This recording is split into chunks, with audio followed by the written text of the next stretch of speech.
Olá, senhoras e senhores, sejam bem-vindos a mais um Smart News, o seu programa de direito digital, tecnologia, inovação aqui pela TV Cidade, Canal 9 de Teresópolis. Eu sou seu apresentador, Walter Capanema, e estou muito feliz em estar com vocês em mais uma edição do seu programa preferido de tecnologia, internet e muito mais. Hoje temos uma edição especial com um giro de notícias, diversas notícias que estão impactando o mundo. Repara o seguinte, quando você abre o jornal, né, se bem que hoje em dia ninguém mais lê jornal em papel, mas quando você abre de repente a internet ou a rede social para ler uma notícia, pode reparar, grande parte das notícias que nós temos aqui na nossa sociedade diz respeito à tecnologia, à internet, a aplicativos, computadores. Portanto, as redes sociais, a internet fazem parte dos nossos jornais e do nosso dia a dia. Vamos então começar aqui o nosso giro de notícias com uma notícia aqui muito importante. Essa notícia aqui diz respeito à Anatel. A Anatel, a Agência Nacional de Telecomunicações, ela resolveu nos ajudar a enfrentar o problema daquelas ligações de golpe indesejados, né? Quantos de nós aqui recebemos, às vezes, uma ligação, às vezes não, todo dia, ligações telefônicas de números desconhecidos, que quando a gente, às vezes, por desatenção ou preocupação, resolve atender, quando vai ver, é um golpe, é alguém que de repente se faz passar pelo um banco dizendo que o nosso cartão de crédito foi clonado, copiado, um monte de coisa.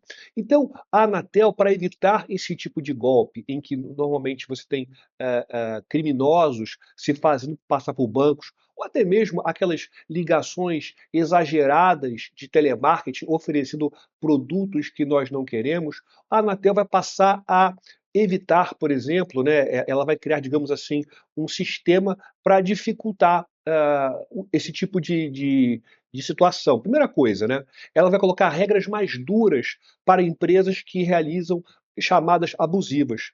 Então a Anatel ela vai estabelecer, portanto, uma série de punições para essas empresas que fazem essas ligações automáticas, né, que muitas vezes são chamadas de robocalls, né, ligações robôs, ligações feitas por computadores, porque isso pode até, isso bagunça a nossa vida. Já tiveram dias aqui da minha vida que eu já recebi num dia 30 ligações de 30 números diferentes oferecendo um seguro, alguma outra coisa que realmente eu não queria. Então, até essas empresas que desrespeitam essas normas e fazem essas ligações, elas podem aí até perder a sua licença para operar, ou seja, elas vão ser proibidas de fazer a ligação. Vocês se lembram do filtro anti-spam? Não sei se você já, quando você abre o seu e-mail, você vê que tem uma caixa lá chamada caixa de spam. Ela tem um filtro que basicamente aqui, quando você recebe o e-mail, o seu provedor ele analisa e avalia se se aquele e-mail tiver um jeito de spam, né? Ele de repente estiver escrito numa língua diferente, uns caracteres esquisitos, ele coloca lá numa caixa de observação chamada de caixa de spam. É como se fosse uma caixa de bloqueio. Essa ideia também vai vigorar para os telefones. As ligações telefônicas. A Anatel, antes mesmo do seu telefone tocar, ela vai monitorar se aquela ligação realmente vem de alguém que está correto, alguém que é digno, alguém que é fidedigno, né? E aí, se for, beleza, a ligação vai. Se não for, já bloqueia antes de você receber. É como se basicamente o seu provedor de e-mail bloqueasse o e-mail antes de você receber. Outra questão também aqui importante é proteção ao consumidor e combate ao telemarketing invasivo. A ideia principal é estabelecer que o consumidor ele possa voltar a confiar nos serviços de telemarketing. Se você parar para pensar, hoje em dia, talvez o telemarketing seja uma das maiores dores de cabeça que o indivíduo tem. Então, a gente costuma fugir do telemarketing. A ideia, portanto, da Anatel é fazer o serviço ter, digamos assim, uma preocupação, ou melhor dizendo, uma forma de encantar os consumidores. Eu acho muito difícil. Cuidado aí, Anatel, no que você está buscando. E principalmente aqui, como último tópico, uma colaboração com as empresas de telefonia. A ideia, portanto, é o seguinte: não adianta a Anatel impor isso. É preciso que tenha uma colaboração das empresas de telefonia, né, as concessionárias de serviço de telefonia, para que elas possam monitorar, para que elas possam elas mesmas denunciar serviços abusivos. E para tudo isso, para que você possa voltar a atender ligações telefônicas com prazer, se é que isso é possível. Vamos agora aqui para o nosso segunda notícia. A segunda notícia diz respeito aqui à inteligência artificial. Se prepara, pessoal, que a gente vai falar muito de inteligência artificial nesse programa, hein? Inteligência artificial em ano de eleições. Olha só, o que pode ou não pode ter de inteligência artificial nas eleições de 2024? Você aí que está preocupado com a eleição. Primeira coisa, né? Perceba que o TSE, o Tribunal Superior Eleitoral, ele é muito preocupado com questões tecnológicas. E sempre quando tem um ano eleitoral, ele procura regulamentar, ele procura adaptar a legislação eleitoral de acordo com os avanços tecnológicos. E com esses avanços de IA, especialmente essa chamada IA generativa, que é capaz de criar texto, áudio, vídeo, imagem, o TSE trouxe algumas normas importantes aqui. O que pode e não pode? Primeira coisa, o que pode? Pode você automatizar conteúdo, ou seja, podem os candidatos, partidos, coligações utilizarem a IA para automatizar a criação de postagens, mensagens e até diálogos em plataformas. Então, de repente, o social media, né, a equipe do candidato, ele pode, de repente, pedir para criar um conjunto de posts, revisar posts, para colocar nas redes sociais, ok? Segundo, análise de dados e segmentação dos eleitores. O que é interessante perceber é que nas eleições, na propaganda eleitoral na internet, os candidatos, partidos e coligações, eles têm a possibilidade de dirigir a sua publicidade, a sua propaganda para grupos específicos. É mais ou menos como, por exemplo, no mundo físico, né, no nosso mundo normal, né, um candidato fosse, de repente, ele vai fazer uma fala numa escola, ele vai falar, de repente, o conteúdo que interessa àquele público, vai falar numa empresa, o conteúdo que interessa para aquela empresa. Então, no mundo digital, ele pode fazer algo parecido, né? Só que sem precisar ele ir a algum lugar. Então, quando ele produz alguma coisa numa rede social, de acordo com o perfil desse o consumidor barra eleitor, a rede social vai exibir um conteúdo diferente. De repente, é uma mulher jovem, então ela vai ter mais interesse na inserção do mercado de trabalho. Se de repente é um homem mais idoso, então alguma coisa em relação à previdência, alguma coisa dos direitos dos idosos no município. São essas possibilidades. E o que não pode aqui? Veja, o que não pode? Primeira coisa é deepfake, né? O deepfake. O que é o deepfake? O deepfake são aquelas imagens e vídeos, e até mesmo áudios, que são gerados por inteligência artificial, em que se cria, de repente, um conteúdo artificial de uma outra pessoa. Estou lembrando daquela famosa foto do Papa, né, vestido como se fosse um rapper. Então, o Papa nunca se vestiu como rapper, mas alguém criou essa imagem virtualmente. Então, o que acontece? Imagine, de repente, criar a imagem de um candidato como se, colocando uma mala de dinheiro num carro, e alguém fala, olha só, o fulano de tal, criando, desviando dinheiro da cidade, né? Não tô dando aqui sugestão para ninguém, olha. Então, esse tipo de conteúdo é tecnicamente possível de ser criado por computador. Então, obviamente, por se tratar de desinformação, de fake news, o TSE, obviamente, vai proibir esse tipo de conteúdo. E o curioso é que você pode ver o conteúdo de fake news com IA, não apenas no deepfake, né, mas também até no texto. De repente, alguém começa a criar textos como se fosse um candidato para fazer se passar por ele, né, escrevendo alguma coisa absurda. Então, as possibilidades são muito grandes. E a outra coisa que o TSE está proibindo, é a utilização de perfis falsos e de perfis robôs na propaganda eleitoral. Então, o que acontece? É muito comum, às vezes, ter um perfil falso para ofender um candidato, ofender o partido, ameaçar, ou então perfis robôs, ou seja, perfis que são controlados automaticamente por alguém remotamente, que começam a colocar postagens para ofender genericamente, ou então para criar um falso interesse. É muito comum você ter aquelas trending topics, ou traduzindo, aquelas mensagens mais populares que são infladas artificialmente. O que acontece? De repente alguém, para fingir que um candidato ele está sendo muito popular, começa a pegar um exército de robôs que começa a escrever na rede social que ele é o bonzão, que ele é o melhor, e tudo isso é para criar uma falsa popularidade. Como a propaganda eleitoral ela privilegia a informação, a transparência e a verdade, esse tipo aqui de conduta, ele também é vedado e proibido, né. Então, obviamente, você vai ter que ter uma fiscalização muito grande, realmente, os próprios candidatos, partidos, coligações vão fazer essa fiscalização, o Ministério Público Eleitoral também nisso, e também os juízes eleitorais vão estar atentos para evitar ou mitigar essa situação nesse ambiente digital. E você, eleitor, fique de olho, fique atento, nem tudo que aparece na rede social é de verdade, ok? Vamos agora aqui para a nossa próxima notícia. Ela diz respeito aqui também à inteligência artificial e diz respeito aqui, pessoal, à fraude. Se descobriu uma nova fraude envolvendo inteligência artificial que está criando uma grande celeuma, uma grande confusão na indústria musical.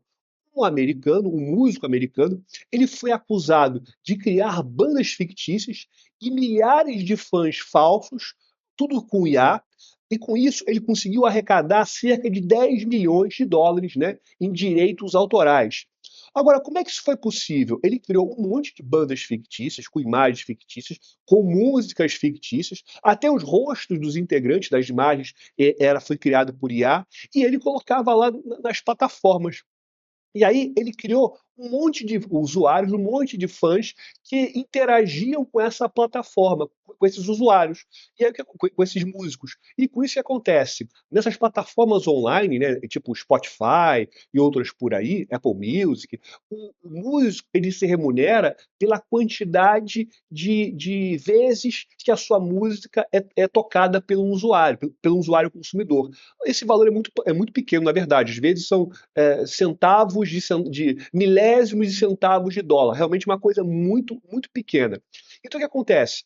Você tendo assim um exército de usuários falsos fazendo esse acesso, né, fazendo essa audição, o que acontece? Se cria aí um falso público. Se lembra que anteriormente eu falei disso, dos robôs que são proibidos na propaganda eleitoral? É algo muito parecido aqui. Mas na questão aqui, voltando à questão dos direitos autorais de música. Então, pessoal, fique atento, porque o uso da inteligência artificial para as fraudes é muito grande. Mas ainda assim, a inteligência artificial é um instrumento incrível de usos maravilhosos.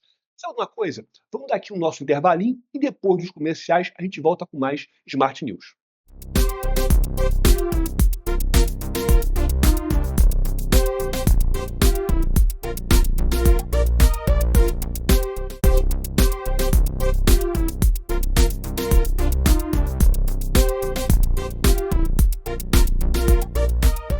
Olá pessoal, estamos aqui de volta com mais Smart News, o seu programa de direito digital, tecnologia, inovação aqui pela TV Cidade, Canal 9 Teresópolis.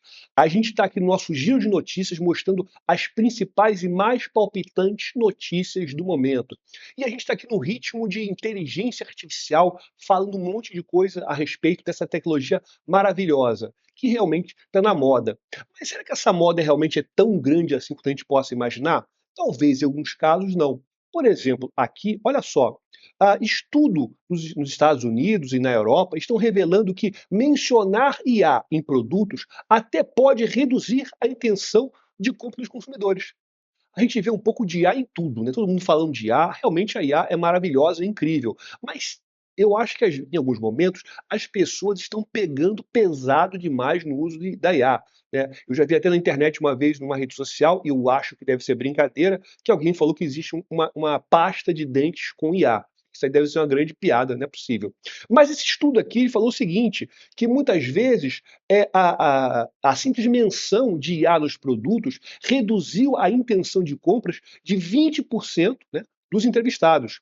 A explicação para isso pode ser de várias formas. A primeira delas é que talvez quando você fala em IA, você está dizendo que talvez o uso daquele aplicativo, daquele produto, seja muito mais difícil. Aí você pensa, puxa vida, se tem IA, deve ser difícil, deve ser complicado, sabe? Eu vou comprar uma coisa sem IA porque de repente não vai dar tanto trabalho. Porque uma coisa que ninguém gosta de ler em nada é manual. Ninguém gosta de ler manual. E se você lê manual, mande aqui para gente, para Smart News, um aviso seu, uma mensagem, porque você vai ser abençoado. Desconfiança e complexidade. Muitos consumidores ainda associam a inteligência artificial realmente a uma coisa muito técnica, muito difícil, né? Que às vezes pode dar algum problema. Ou até mesmo o medo de você perder o controle, né? Poxa, será que de repente essa IA ela vai começar a fazer tudo sozinha, não vai me obedecer? Eu vou apertar o controle remoto para mudar o canal e essa televisão com IA não vai querer mudar, só vai querer exibir o programa que ela quiser, o que ela achar que é do meu perfil. Então o que acontece? As pessoas ficam com essa preocupação.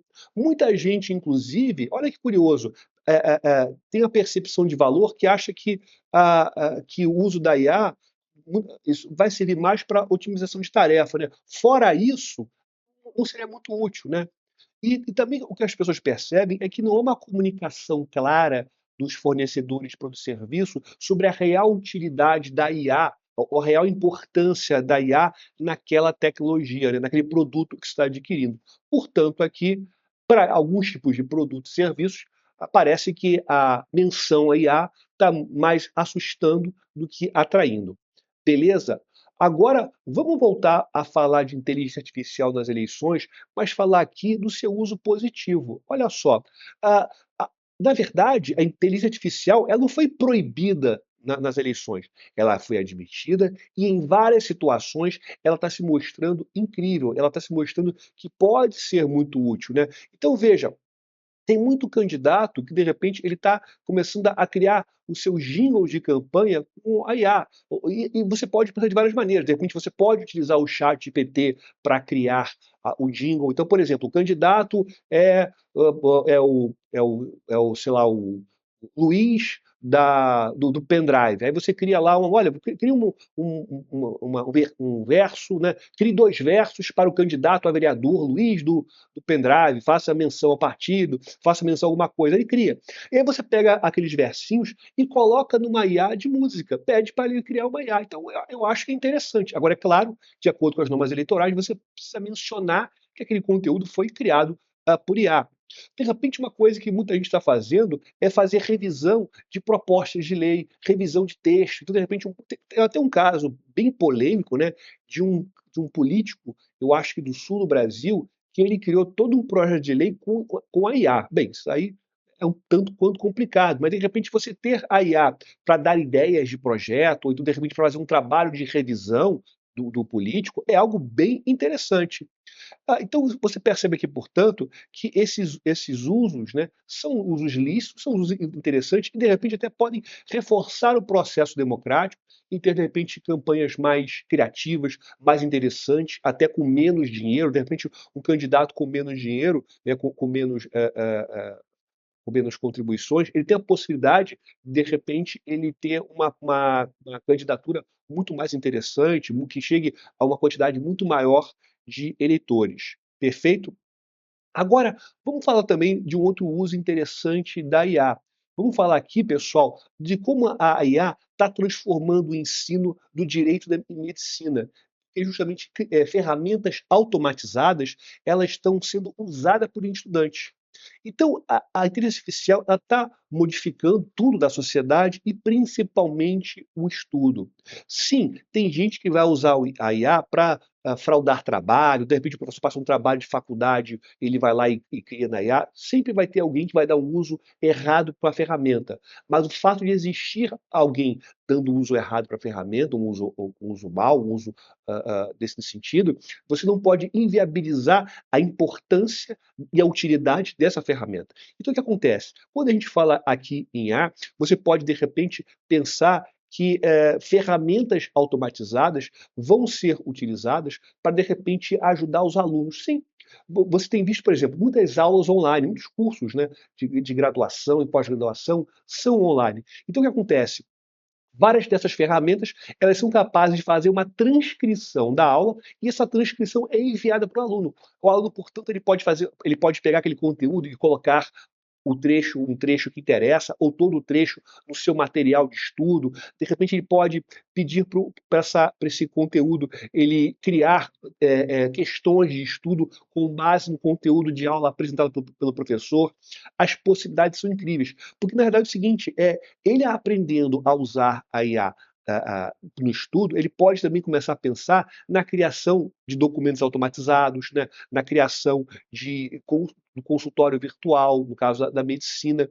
Então, as possibilidades são muito grandes, porque quando o aluno ele começa a usar a IA não só para o seu estudo, mas também como uma ferramenta para a sua futura profissão, ele vai se inserir no mercado de trabalho de uma forma muito mais eficiente, muito mais, ele vai estar muito mais preparado e vai ser incrível a sua atuação. Então, o futuro da medicina, do direito, da engenharia, de tudo, é você pensar aqui nessas ferramentas de IA como grandes aliados, especialmente para automatizarem os trabalhos repetitivos, ficando aqui o profissional naquelas atividades que verdadeiramente eles são necessários. E aí é importante as faculdades se adaptarem a essa nova realidade. Ok? Agora, vamos falar aqui de uma outra questão envolvendo aqui vamos falar aqui da IA e a propriedade intelectual. A gente precisa ter uma regulamentação. Olha que curioso. No Brasil, ainda não existe uma lei que regulamente a IA. Por que não temos? Bem, a gente não tem porque as grandes empresas de internet, né, chamadas Big Techs, elas não querem uma regulamentação que seja muito forte, que garanta direitos que estabeleça direitos e garantias fundamentais para os usuários desses serviços. Eles querem uma legislação que seja um tanto quanto frouxa, fraca e que permitam eles fazer muita coisa. Bem, enquanto tem essa queda de braço, nós vivemos, portanto, num limbo jurídico em que eventuais questões vão acabar sendo resolvidas, como, por exemplo, com a Lei Geral de Proteção de Dados, que a gente volta e meia fala aqui, ou o Marco Civil da Internet, ou o Código de Defesa do Consumidor, se for uma questão envolvendo os direitos do consumidor. O que a gente pode dizer aqui para vocês é o seguinte: grande parte dessas ferramentas de IA que existem, da chamada IA generativa, elas, para gerarem um texto, por exemplo, essa IA ela analisou milhares ou milhões de livros, né, de textos da internet. A grande polêmica que tem por aqui é o seguinte: muitos desses materiais que essas IAs analisaram são materiais que as empresas de IA não tinham autorização para isso. Então, de repente, ela pegou um livro de um autor famoso e a IA analisou. Acontece que a editora desse autor e o autor não cederam expressamente a empresa de inteligência artificial para que pudesse fazer esse tipo de análise. Então você percebe aqui um grande desrespeito a direitos autorais. E até você pode pensar também aqui o de respeito aos direitos da personalidade, especialmente a proteção de dados pessoais. Afinal de contas, o que você percebe aqui é o seguinte: várias dessas ferramentas, além de analisarem livros sem autorização, tiveram acesso a textos, tiveram acesso a dados pessoais que os usuários colocam nas redes sociais. As redes sociais não são apenas ferramentas de expressão, são também, na verdade, infelizmente, um grande campo de matéria-prima para que essas IAs possam aprender como um ser humano escreve, como um ser humano cria piadas, como um ser humano ele cria imagens. Então, é muito complicado. Então, a gente precisa, portanto, ter uma regulamentação para coibir esses abusos eventuais, né, que essas empresas de Big Tech estão comentando. Então, a gente precisa, que estão praticando. A gente, portanto, precisa de uma regulamentação para ontem. Vamos agora falar de um outro assunto importante. Vamos agora aqui falar de criminosos virtuais. Olha, criminosos virtuais teriam atacado a rede do STJ, do Superior Tribunal de Justiça, mas a ação foi detectada a tempo e foi interrompida. Um ataque cibernético direcionado ao STJ foi detectado e interrompido antes de que causasse maiores danos. O objetivo dos criminosos virtuais era travar, era paralisar o site e o sistema do tribunal, o que geraria um caos tremendo. Afinal de contas, as pessoas utilizam o site não apenas para ter acesso às notícias, mas ter acesso aos processos, para que os advogados também possam enviar as suas petições, ter acesso aos processos, ou seja, o caos seria muito grande, seria um caos de nível nacional. Afinal de contas, o STJ ele presta um serviço de interesse nacional. Então, o que acontece? O ataque teve o objetivo de bloquear o sistema do STJ, né, para interromper tudo. O STJ detectou isso rapidamente e bloqueou essa ação criminosa. Está uma investigação em andamento para se descobrir. Do ponto de vista do direito penal, essa conduta ela pode configurar o crime do artigo 266 do Código Penal, que estabelece lá a interrupção de serviço, né, telemático, né, de utilidade pública e por aí vai. Então pode configurar esse tipo de conduta para aquelas pessoas que tentaram tirar o site do STJ do ar. Então, pessoal, nós estamos aqui chegando a um final do nosso Smart News. Eu espero que você tenha gostado desse nosso incrível giro de notícias. Eu quero dizer para vocês que nossos canais aqui estão totalmente prontos para receber as suas mensagens. Você pode também nos encontrar aqui nas redes sociais. Assine também o nosso canal na internet. E o conteúdo desse programa também pode ser encontrado lá no nosso canal da Smart 3. Então, eu quero agradecer a vocês o carinho e a atenção e nos vemos no próximo Smart News.